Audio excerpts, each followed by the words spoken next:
Qablay phibara session pat kumcu ya gitu ki baju page ya kan ke channel malak por seka por.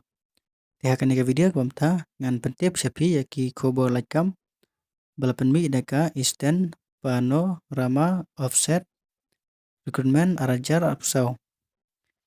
Lapan mi ya ki post jongki executive assistant but quality checker.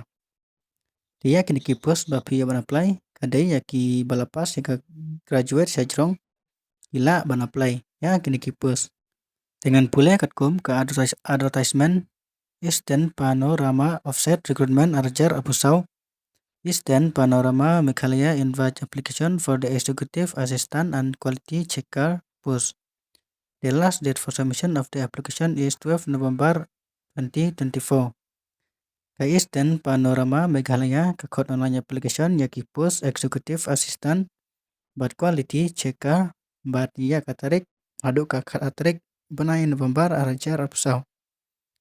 Tika post banikong executive assistant number of post lai teliki post kasalari gadai kar prajar hadu arpajar hakashi benai nang ta ka essential qualification pat bachelor degree nang ta ka required experience pidai bantuan ke experience balapan sisya kumu executive assistant lane hakwe pat kikam kabayadai bat ki executive assistant.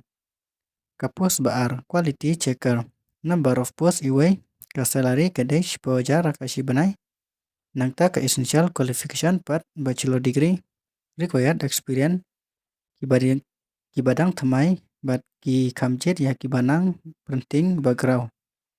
Tikum na bapen apply kini ki post. Interest candidate can submit their resume to hr@easternpanorama.in.